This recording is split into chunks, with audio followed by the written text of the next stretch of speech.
Hello and welcome to Narayana IAS. I am Pratik, your faculty for daily news analysis. Students, in today's DNA live session, we are going to focus on three most Hello important and welcome topics from to the Narayana Hindu and IAS. the Indian Express. So let's have a quick brief about the topics that we shall be discussing in today's live session.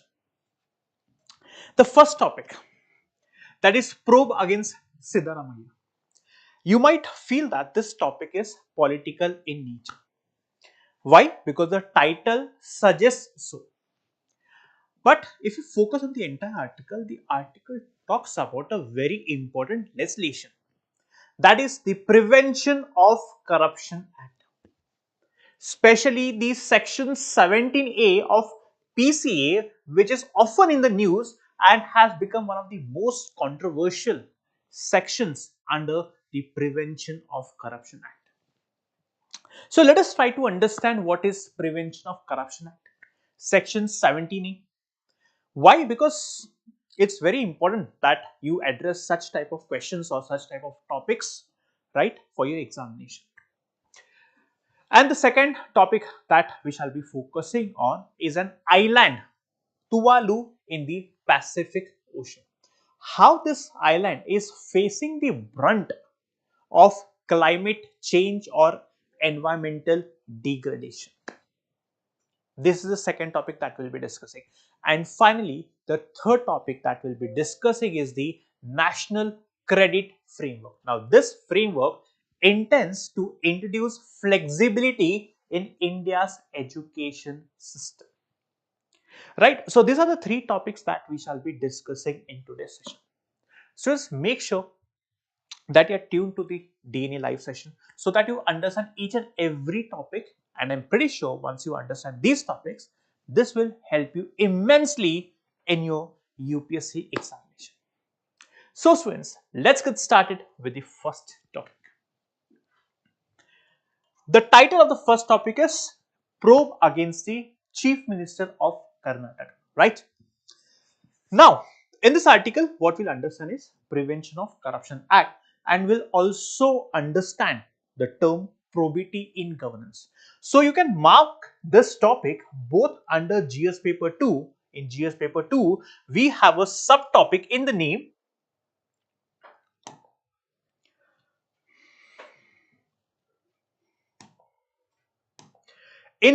Prevention of Corruption Act, right?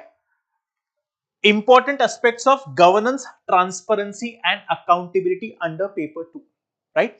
At the same time, in GS paper 4, that is ethics, we have a topic in the name probity in governance. Probity in governance. So you'll understand both the legal component as well as the ethical component under the Prevention of Corruption Act, right?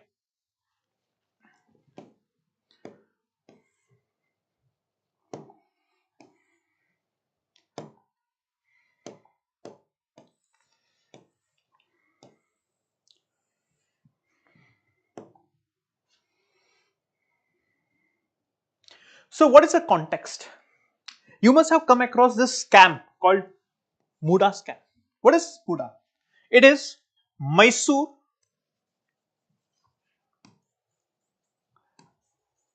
Urban Development Authority. Now this municipality, this Muda, transferred around 14 to 17 pristine residential flats in the name of the chief minister's wife. Remember, this land could actually be used for public welfare, but this land was transferred in the name of the chief minister's wife. And once this topic came out in the public, people started raising questions in the name of the accountability, the chief minister's wife, or integrity of the government. Remember this, and once this issue or alleged case of corruption was out in the open, the governor of the state initiated an investigation against the chief minister of Karnataka. This made the governor to initiate investigation against the chief minister.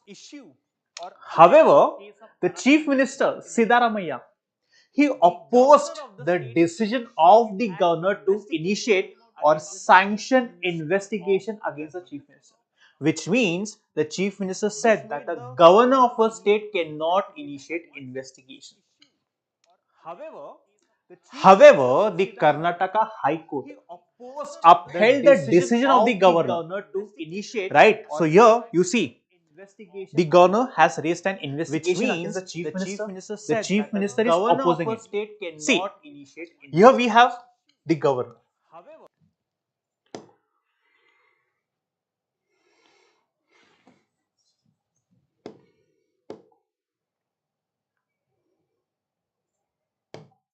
Here we have the governor, and then we have the chief minister, that is the state government. See, here we have the governor.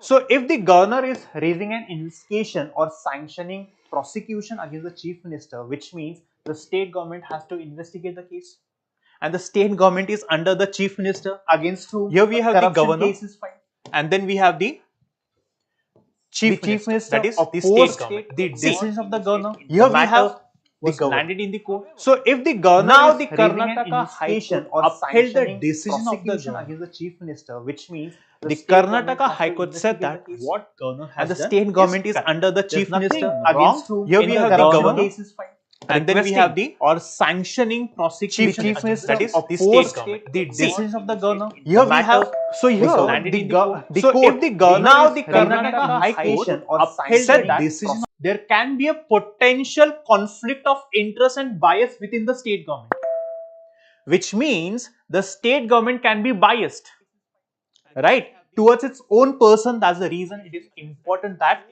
a case should be filed, a trial should be held, and the guilty should be found and punished. And that's the reason the Karnataka High Court dismissed the petition of the Chief Minister of Karnataka. Right? Why? Because of the potential bias. Right? And now the Karnataka High Court held that Section 17A of the Prevention of Corruption Act is applicable with respect to sanctioning prosecution. So now we'll try to understand this Prevention of Corruption Act and Section 17. So if you're not understood the topic so far, don't worry. You don't have to worry at all. Once we understand what is PCA and the Section 17A, you will be in a better position to understand what the case is all about. So don't get confused if you are not understood the topic so far, right? Just be patient. You'll understand everything, right? Okay.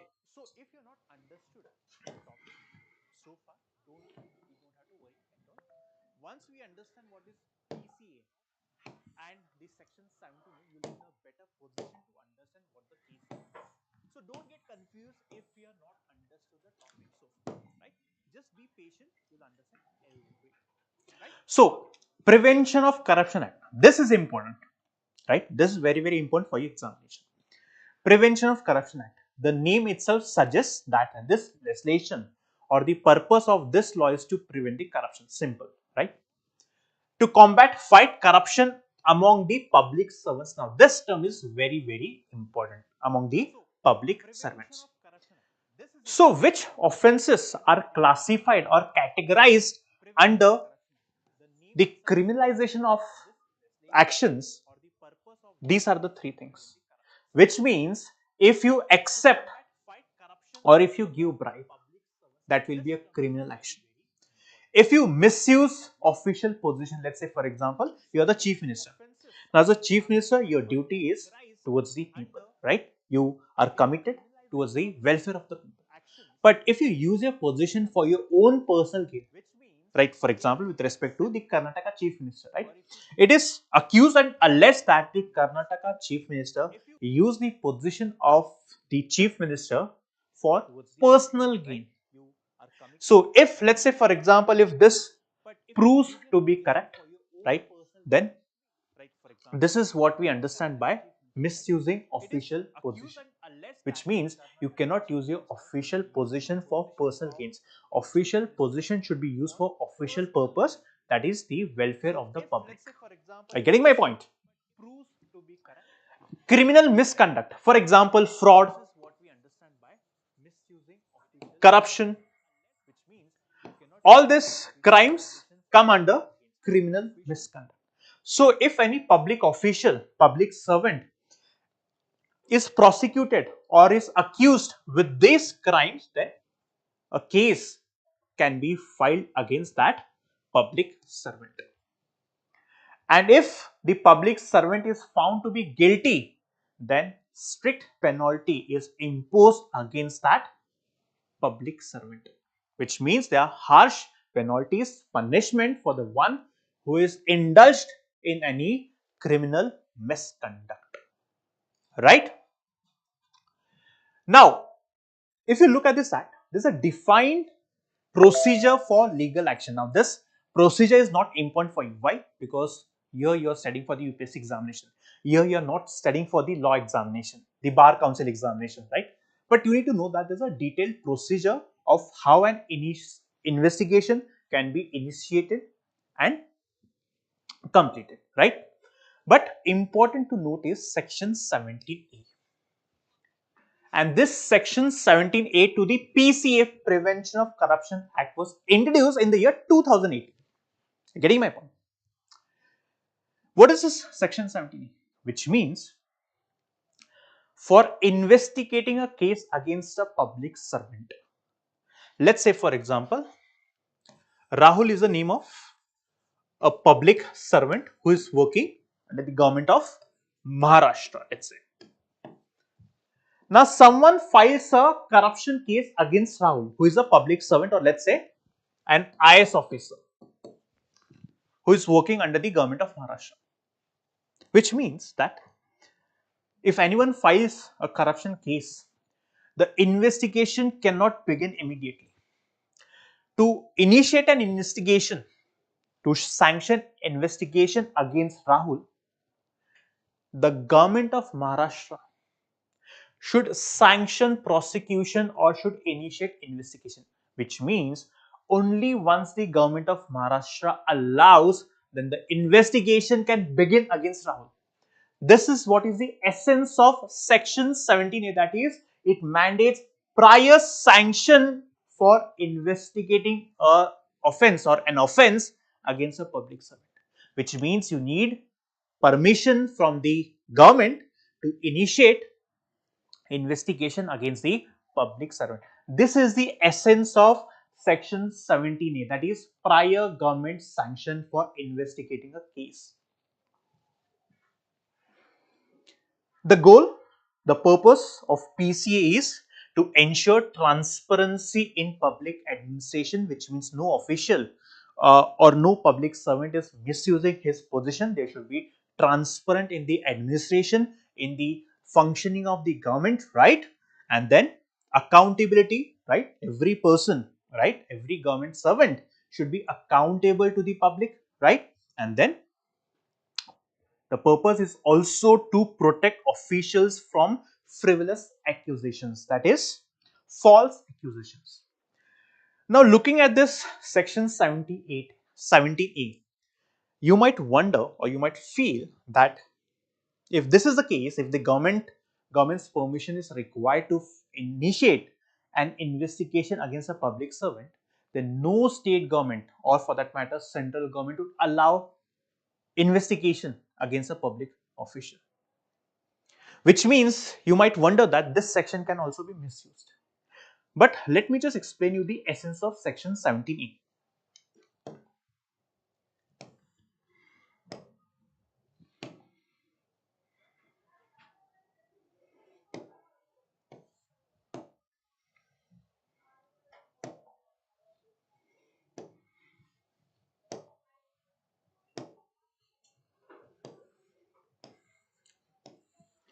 Sanction requirement under section 17A of the PC. Now see, again for prelims you might get a question asking section 17A of the PC, Prevention of Corruption Act.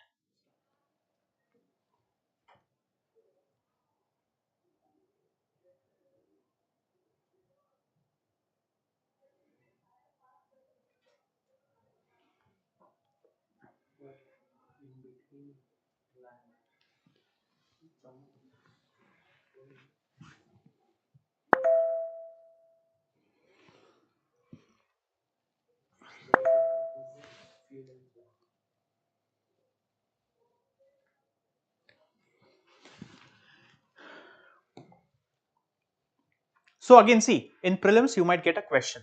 The question can be of this nature: section 17A of PCA, right? Or they might ask you the essence of section 17A, right?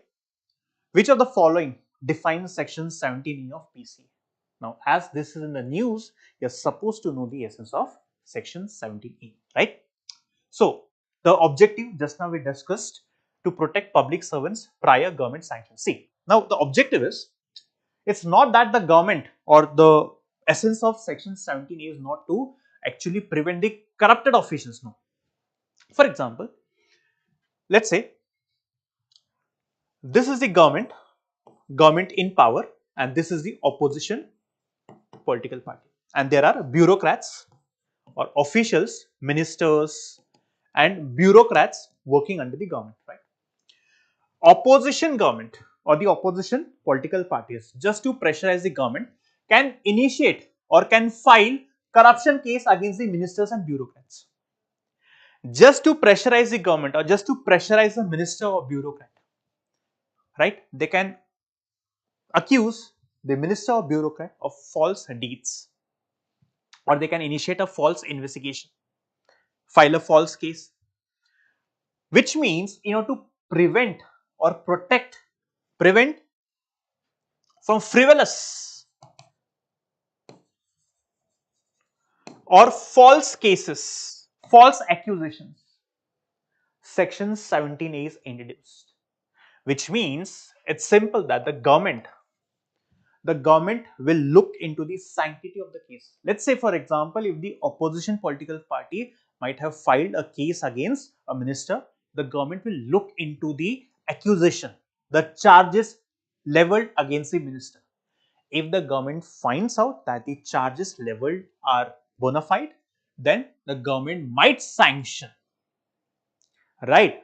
So the purpose is to prevent the or protect the ministers and bureaucrats from false charges or accusations. The government sanction is required. The scope, each and every public servant is covered under this section 17A. Please make sure that the public servants are covered under section 17A. The private people are not covered. So again, they might confuse you with such terms in the prelims examination. So you need to be very clear with the provisions of the act, right? For example, let's say when a minister is making a policy, or when a bureaucrat is uh, giving effect to the policy made by the minister, which means in line of the official duty, right?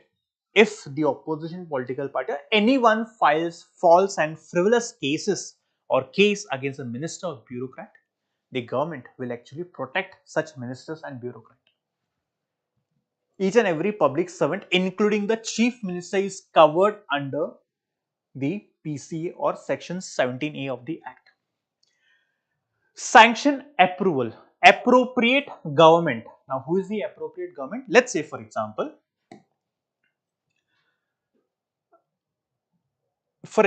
this is the state of Telangana. In Telangana, we have IAS officers. Though the IAS officer is working for the state, but the overall control of an IAS officer lies in the hands of the central government. And then we have, let's say, a state officer appointed by, let's say, the government of Telangana. That is the state PCS. The state PCS, let's say deputy collector, who got selected through the state PCS examination. Now, let's say, for example, if a case has to be filed against this IAS officer who is working under Telangana government, which means here the appropriate government would be the central government, and for this deputy collector, the appropriate government would be the state government. which means if a case has to be filed against this IAS officer, the permission has to be obtained from the central government. Same is the case with this deputy collector. If a case has to be filed or investigation has to be started, then the appropriate government would be the state government. I hope you are getting my point, right? Now, with respect to the governor, or for that matter, chief minister, who should be the sanctioning authority?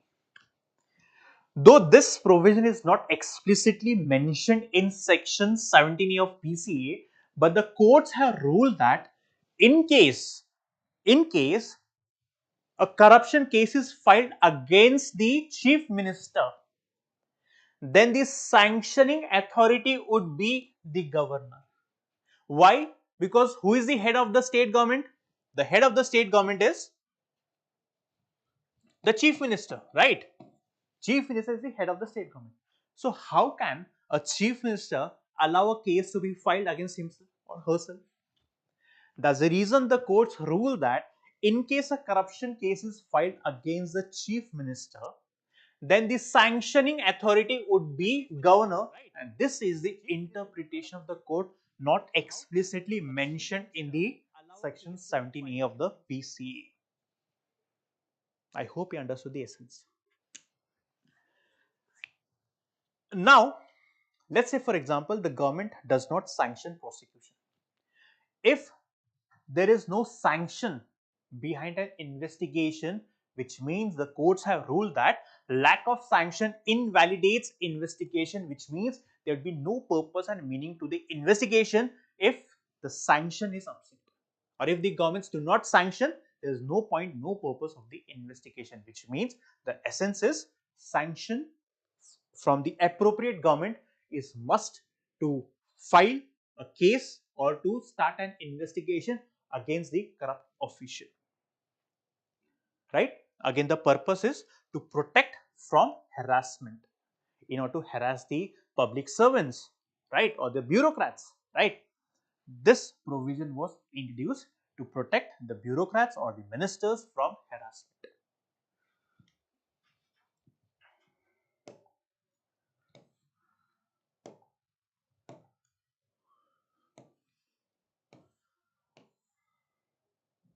Now, let us try to understand the role of the governor.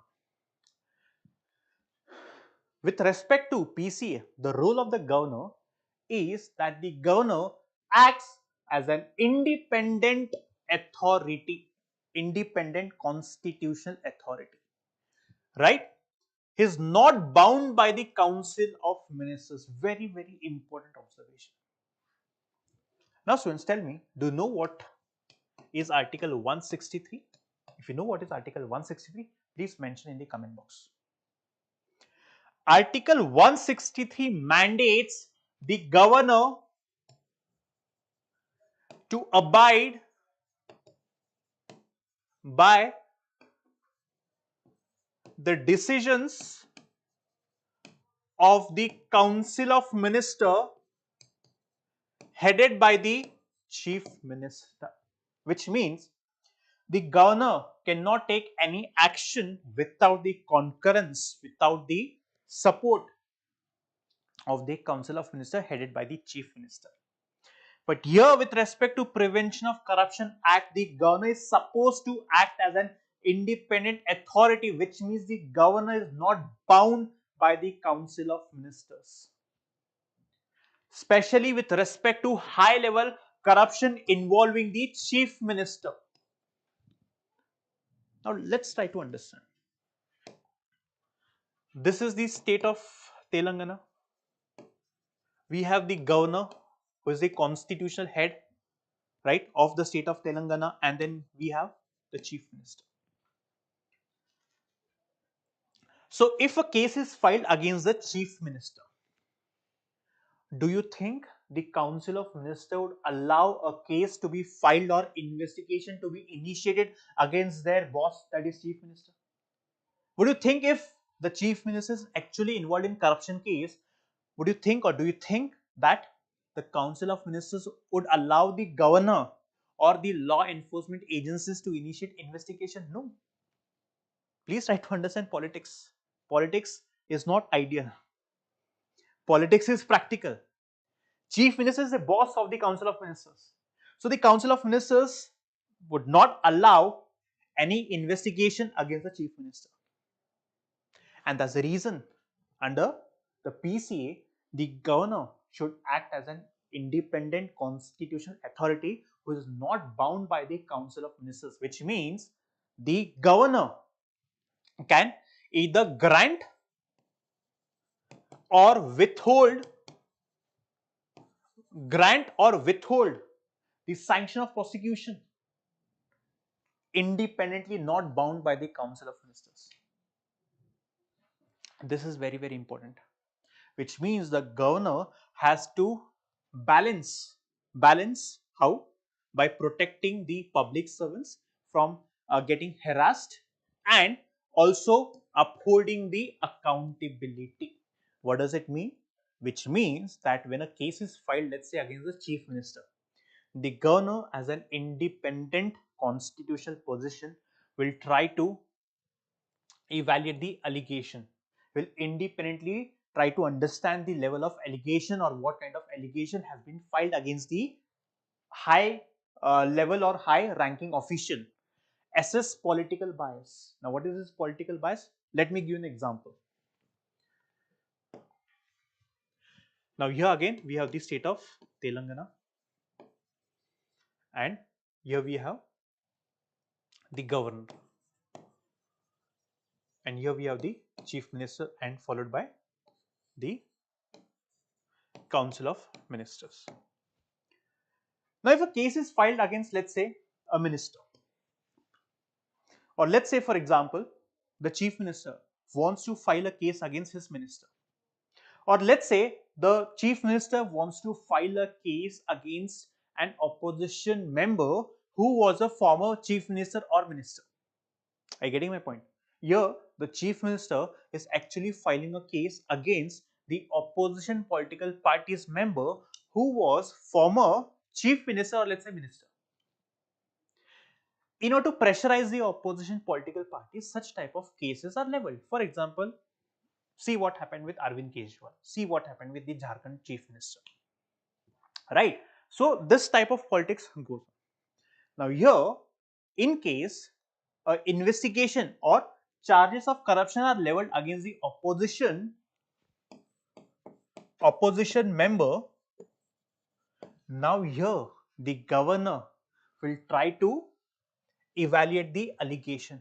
We'll see if there is a political bias involved in the charges of corruption, which means the governor independently will try to evaluate the allegation and see if the allegation is bona fide or it has an element of political bias. Based on that, the governor would either grant or withhold sanction of prosecution against the accused member. I hope you understood the essence. Now, what is the guarantee? That the governor would act independently and the governor would indeed be neutral, and for the very same,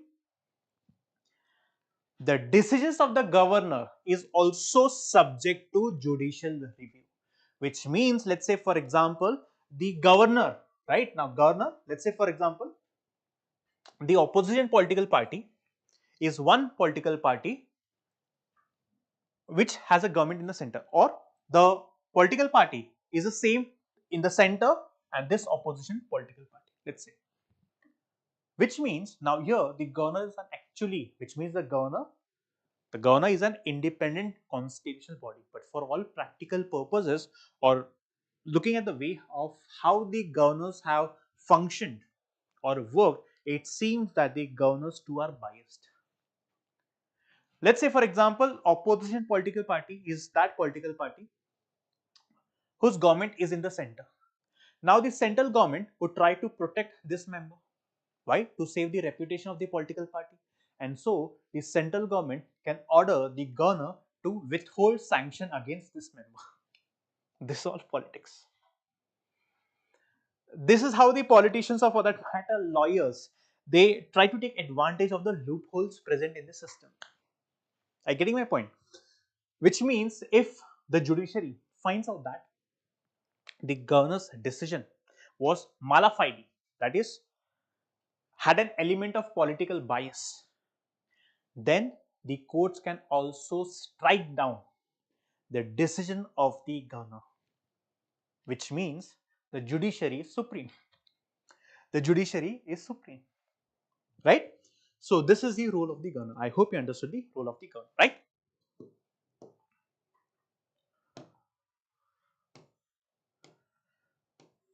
Now let us try to understand the observation of the court with respect to section 17A of the PC. Real likelihood of bias. Here the courts are saying that in most of the cases, the courts have observed political bias.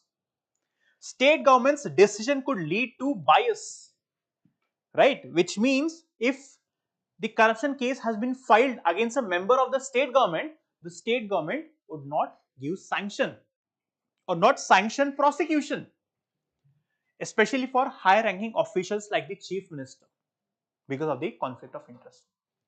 Then judicial independence, and as a reason the courts held that it is very important for the judiciary to be independent, and here the judiciary has to make sure that the investigation should be free from the political interference, right?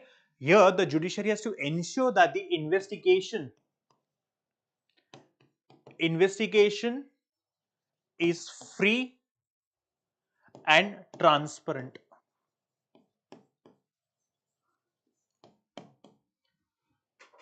right? And third, the chief minister's role may lead to council of ministers to protect their own. In this example, we already have discussed that the council of ministers would never take a decision against the chief minister. Why? Because the chief minister is the boss of the council of ministers, right? So the chief minister's power, position, right, popularity might actually prevent the council of minister from taking an action or sanctioning prosecution against the chief minister, which means there is an element of political bias.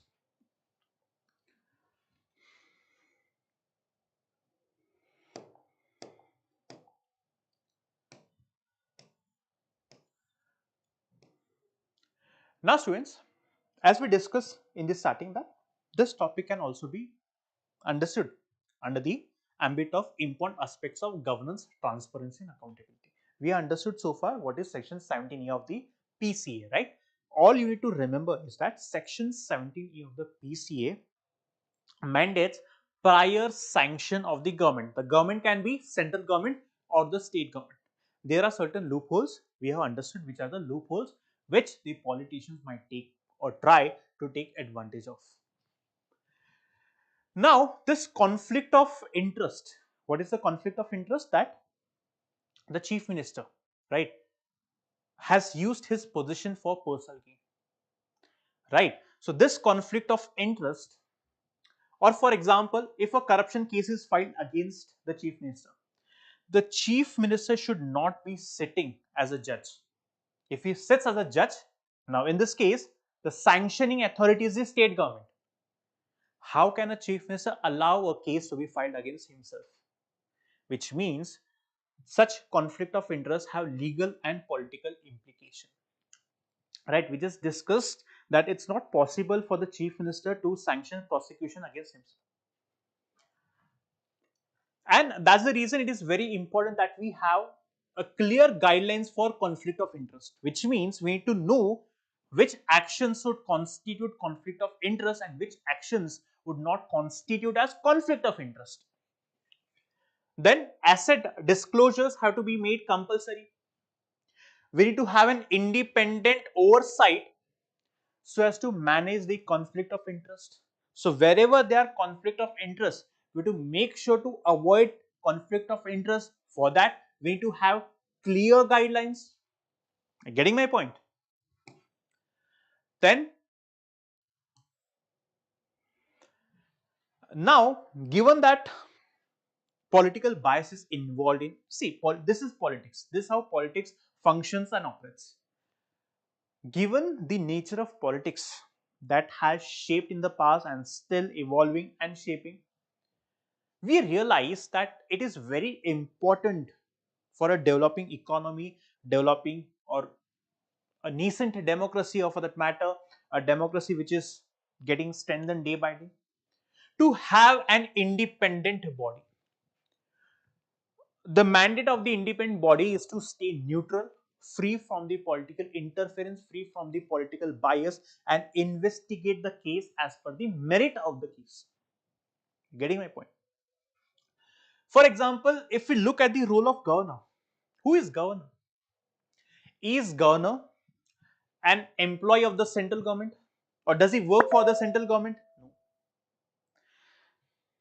The constitution has given a constitutional position to the position of governor, which means the governor indeed acts as an independent, or the expectation out of a governor is that the governor should act as an independent and neutral body.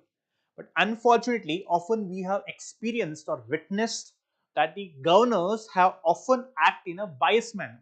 So it's simple, right? For example, we have the central government. And the central government appoints, like, let's say, XYZ person as the governor of Telangana. Now, if the action of the governor is not helping the central government, the governor or the central government within no time can dismiss the governor.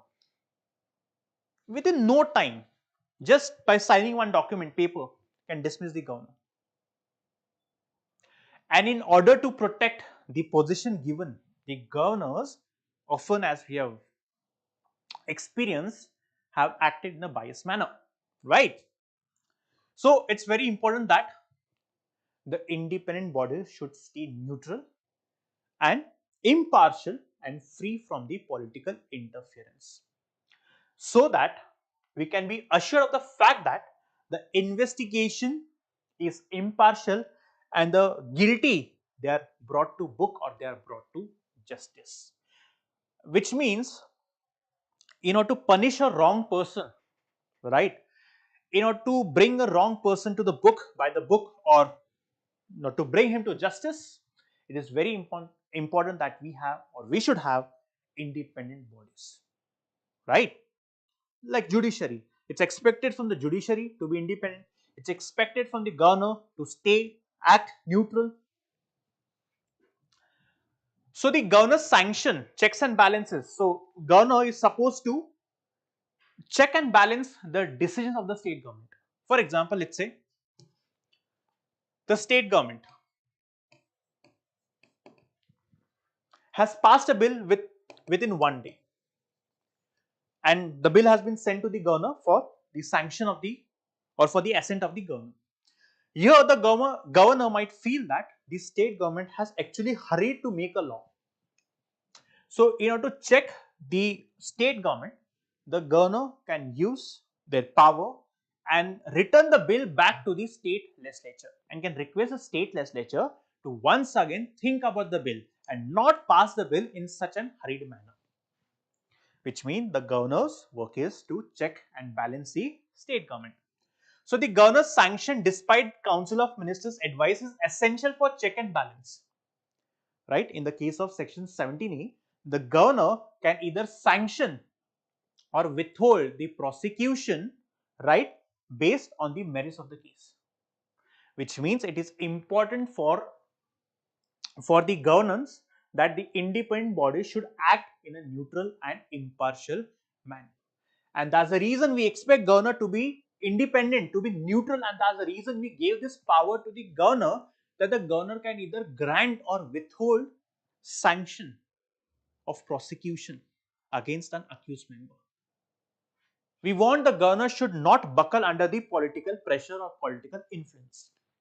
That's the reason it is important that the independent bodies should be impartial and should act in a neutral manner, right?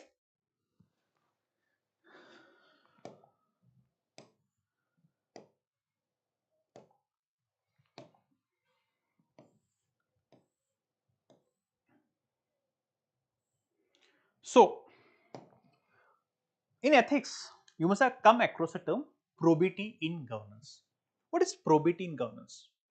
In short, probity in governance means that you expect the public servants to be committed, to be honest, to work with integrity. This is what we expect our public servants to be, right? Honest, committed, to work with integrity, to make sure that the governance is transparent and the government is accountable. This is what we understand by the term probity in governance. In order for the government to act in a transparent and accountable manner, it is important that the decisions or the decision should be fair and just, right? Which means that the decisions of public officials, whenever they are taking decisions, it should not be biased, it should be in a neutral manner. The purpose should be public welfare, and the decisions, the policies, the implementation of the policies should be free from corruption and nepotism. Let's say, for example,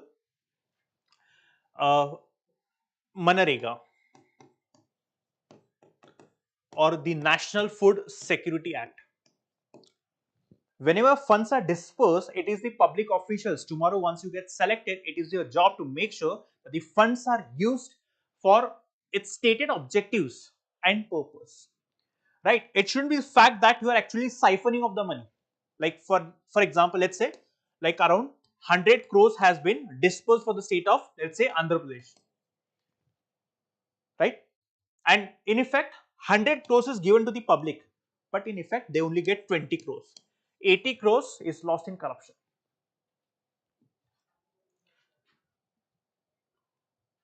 And when it comes to procedures, right, it is important for the public officials to follow proper procedures and legal requirements, which means there has to be sanctity of the governance. The governance should mark, or the governance should be function, or the governance should function so as to ensure that the people benefit, the common people benefit. The procedures have to be implemented in letter and spirit, right?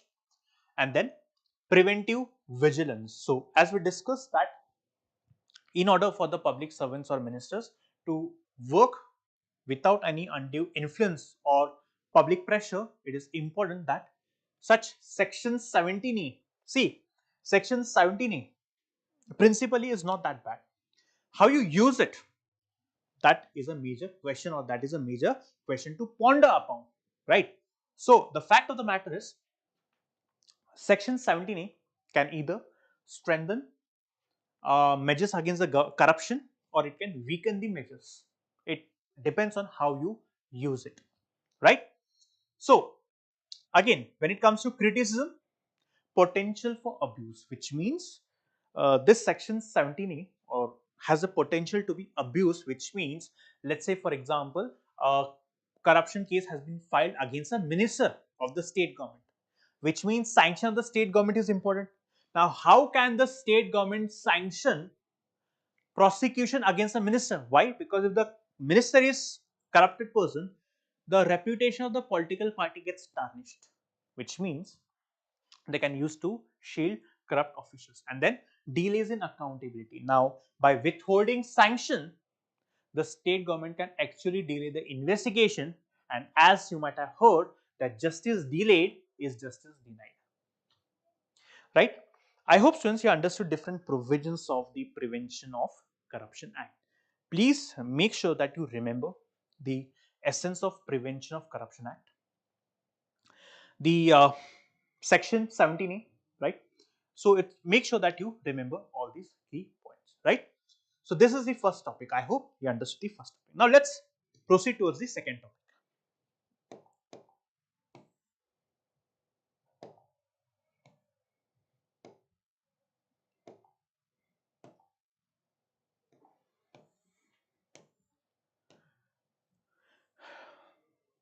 Now students, those who are interested in taking admission to the Inter Plus degree course, they are free to contact these contact numbers. So if you look at the Narayana ecosystem, Narayana IAS ecosystems, we are helping the students with the important news articles to read in the Hindu paper. We help them with the analysis of the important topics which the students might not understand if they read by their own. That is, we come up with such analysis of the DNA topics. Then in order to make your job easy and simpler, we have designed the NCRT books, we have designed the general studies books, we have designed the Navigator magazine. So the Navigator magazine is actually free of cost. You can please visit our website, see the way the magazines are prepared, made so as to help the students understand even the complicated topics in the simplest of manner, right? And those who want to start their preparation to be an IAS officer right after 10th can seek admission, can take admissions in our centers, Hyderabad, Vijayawada, Nellore, can contact these numbers, right? So that your preparation to become an IAS officer starts right after 10th or right after 12th. So that by the end of your graduation, you are fully geared, fully prepared to hit the accelerator and clear the examination in the first go, right? So,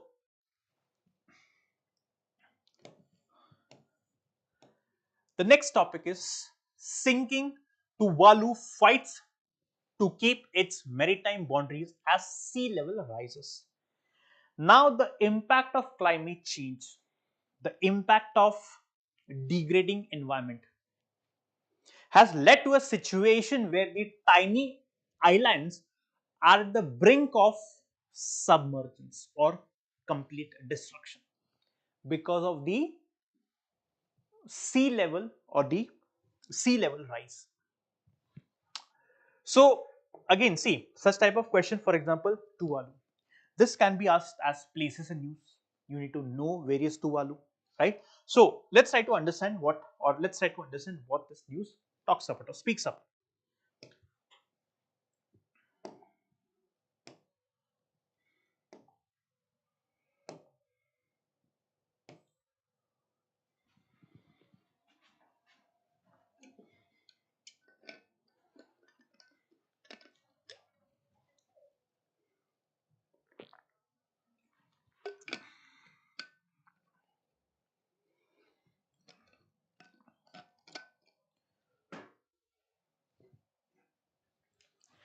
Now, again, as it's a topic of climate change, you can mark this under GS paper 3. Now, Tuvalu is a small island nation in the Pacific Ocean. See, Pacific Ocean, Indo-Pacific region is always in the news, right? So all the small archipelagos, the islands in the Indo-Pacific region, make sure whichever island comes in the news, make sure that you are marking that place in your atlas map, so that before the examination you know that this place was in the news. For example, they might ask you a question: which of these following islands falls under the Pacific Ocean, right? And as a reason, it is important to make sure that you are aware of all the islands mentioned in the news, right? So this small island nation in the Pacific Ocean with like close to 11,000 residents and has 9 atolls. See, one atoll can be a combination of, let's say, few islands, which means this island nation Tuvalu is made up of 9 atolls. 9 atolls, right? If you look at the average elevation, which is just 2 meters, average elevation of this island is only 2 meters, but the sea levels have risen by 15 centimeter over the past 30 years. And by 2050, it is estimated that the daily tides or the sea level, the height of the sea level rise might reach a point by which the entire island might submerge or might get submerged under the sea, which means this island is actually facing an existential crisis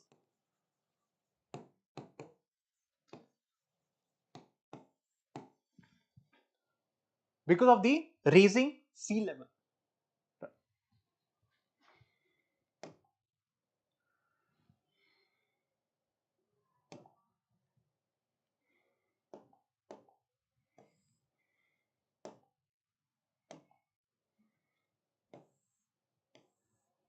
So this is This is where the island is. So please, you have Google Maps, you have Atlas, try to take or try to leverage technology and try to find out this location in your Google Maps, Atlas, and make sure that you mark this location in your Atlas, because Atlas book is the one that will be revising before your prelims examination. So make sure that you are marking and noting this particular location.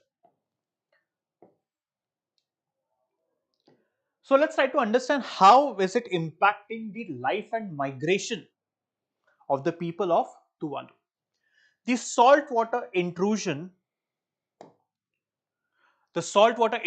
has contaminated groundwater, leading to reliance on rainwater and central garden for vegetables, which means that there is no option, they cannot rely on the groundwater. Why? Because of the intrusion of salt.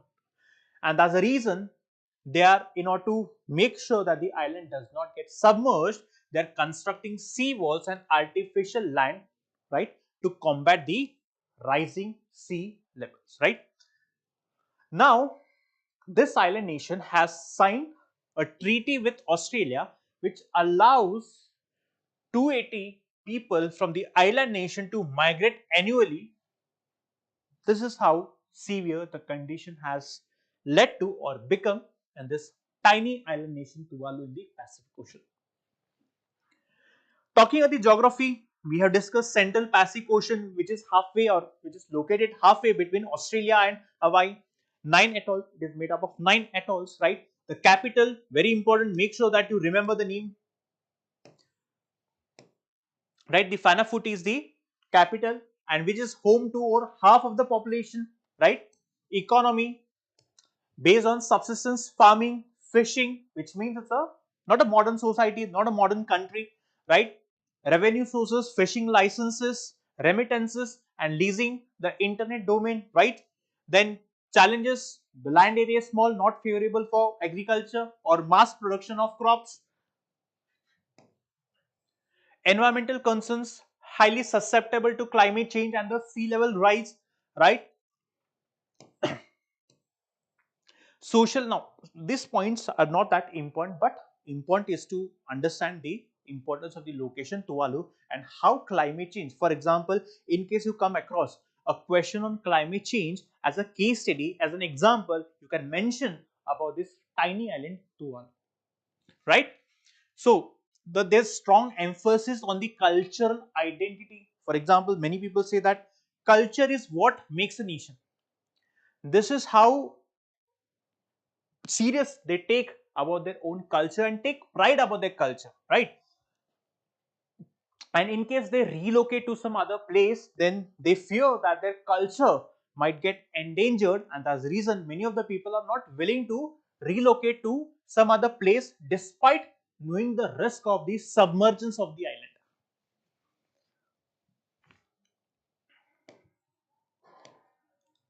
Now again, there are legal as well as international efforts. The international community has taken a note cognizance of this issue and trying to help the island in ways as permitted as well as possible. Now the residents fear relocation may lead to loss of culture and weaken community ties. That's the reason they do not prefer to relocate to some other area, right? So this is more about, or this is the general idea about the island nation Tuvalu, right? The next article is about the National Credit Framework. You can map this under GS paper 2. So let's try to understand in this article what exactly is National Credit Framework. What is National Credit Framework? That based on your education, based on the skills that you learn, certain credit points are credited to your account, which you can use for, let's say, to enhance your chance of employability, right? So let us try to understand what is this National Credit Framework.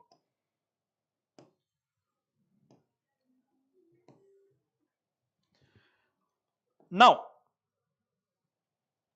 what is the context? The context is that the National Credit Framework combines academic, vocational and skill-based education. right? Which means by integrating academic, vocational and skill based education, the national credit framework intends to add flexibility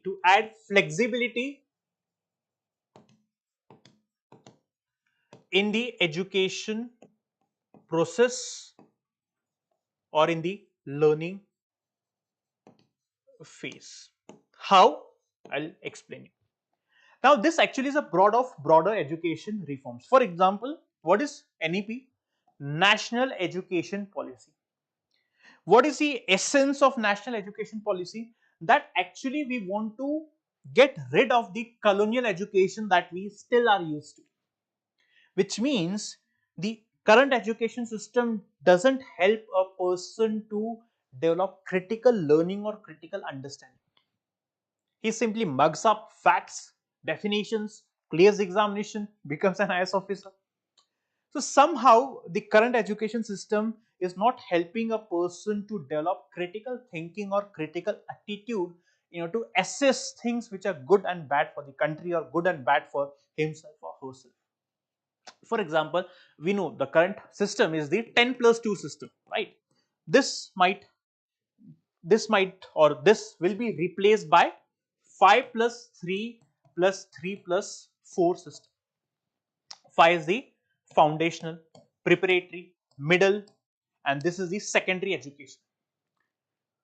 The essence is to make the education system holistic, flexible, qualitative, accessible, most important, and make sure that education is no more a burden to students. Students should enjoy learning, researching based on their area of interest. For example, let's say if you're graduating in science, right? And let's say, for example, after 10th, you opt for the science subjects. Down the line, after 6 months, you realize that science is not my cup of tea, or science is subject which is actually boring me, not of interest.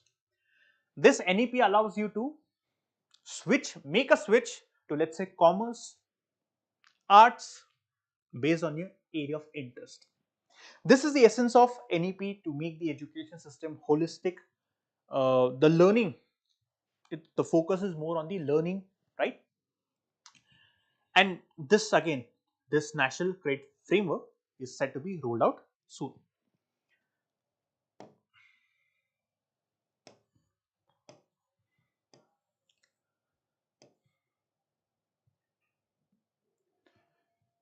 Which means, again, the objective to unify school, higher and vocational education. Which means, see, for example, when it comes to engineering, now, in order to be an engineer, you need to complete 4 years. You need to complete many assignments, right? Many submissions, many deadlines. You have to meet many deadlines. You have to clear all the papers. I hope those who are pursuing engineering might understand how tricky and how complicated the course might be or can get to, right? So the purpose is to unify school, higher and vocational education, which means, let's say, for example, a person has not completed his graduation but has the vocational understanding or vocational knowledge. Maybe, let's say, for example, carpentry, plumbing, or let's say learning computer, right? This can be one of the vocational courses, or you might know, but you do not have a degree, right? Which means the focus is not only given on the academics, the focus is also given on the skill education and vocational education. Based on that, credits are given to you. Let's say, for example, now let me just share you my experience. I'm a civil engineer. Back then, when I was working on the construction sites, trust me, I was actually learning how to implement the RCC plan and bring that into effect from an uneducated, the person who was not even completed his 10th standard, actually was learning how to implement the project or the RSC plan and bring into effect. which means in short a laborer was helping me to understand how to ensure that the project is implemented on ground. This person had actually learned through years of experience, and I had only theoretical and bookish knowledge. The vocational education allows you to have dynamics flexibility in your education system. And this is the essence of national credit framework. It combines the academic as well as the vocation as well as the skill development. So, and as I told you, it aims to unify school, higher and vocational education through comprehensive meta framework. What is this comprehensive meta framework? So, for example, you have this national school education. So, this is for the school system. So, you'll be having a framework which will actually try to unify the syllabus of that matter, the the components that you need to learn when you are in the school. Same is the case for the higher education. Same is the case for the skills qualification. You might be skilled. Let's say you might know how to develop a software, but you do not have a degree. So by showcasing your skills, by showcasing your vocational knowledge or let's say skill development, you can actually earn credits. Earning credits will help you to enhance employability. I'll explain, don't worry. So what are the key features? Key features. First, based on your experience, based on your learning, credits are credited in your account. Right? For example, let's say I earn money through different sources and then I spend it as per my need. Now, for example, whenever you go to seek employment, you have to submit all your certificates. Based on your certificate, the employer will decide if you are qualified enough to get that job. Right? So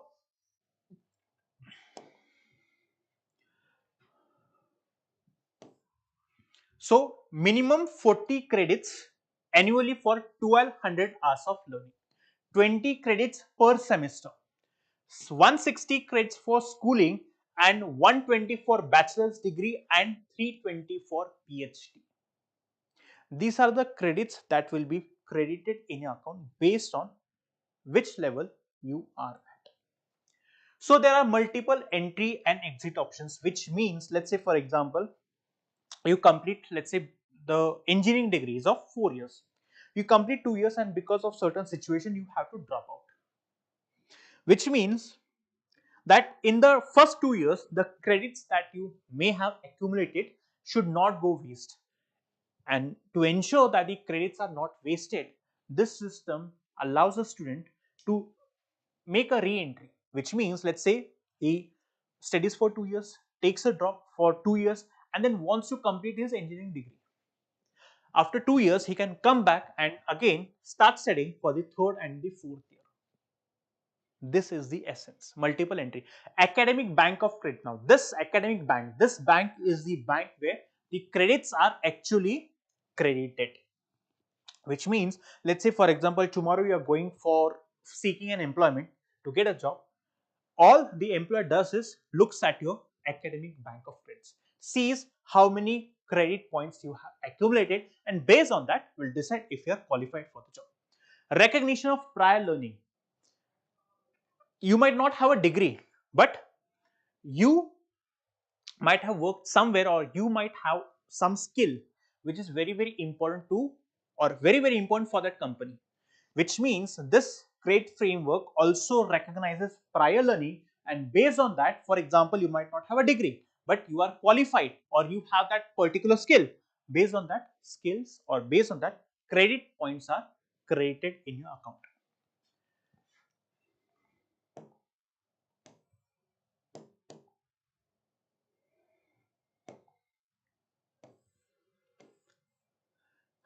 Credit for diverse learning experience, right? For example, credits earned through classroom learning, lab work, research, extracurriculars, vocational training and experiential learning, which means you, for example, you have to get a job. You can either get a job by earning credits by working in, let's say, vocational training or by gaining some skill, right? So it's a combination. It's a combination of classroom learning, vocational learning, skill development, extracurricular activities, etc. Based on that, credits are actually credited in your account. Now all these points that we have discussed is to enhance the employability of a person, which means, let's say for example, I have like good credits in my account in my bank, that will help me to enhance my employability chances based on the skill set that I have. And then this national credit framework defines credit levels from 1 to 8 corresponding to different education stages. For example, if you are in grade 5, you will be in level 1. Grade 8, level 2, grade 10, level 3, grade 12, level 4, and for UG to PG, it will correspond to level 4.5 to 8. And for vocational education training, it is applicable to all the levels 1 and 8 based on the skill set that you have. So this will be rolled out soon. Whenever it rolls out, before that you need to have a decent understanding of what this concept is all about. Right, students? So these were the 3 topics of the day. I hope you have understood all the 3 topics. The first topic, the Prevention of Corruption Act, section 17E, followed by the second topic, the small island Tuvalu in the Pacific Ocean, and third is about the National Credit Framework. Right, students? So I hope you understood all the 3 topics. Make sure that you revise all these 3 topics and make sure that you are prepared for many such topics so that you get good score in your UPSC examination. So students, if you have liked watching our series, watching our DNA session, make sure you support our initiative by liking, sharing and subscribing to Narayana IAS. Thank you so much.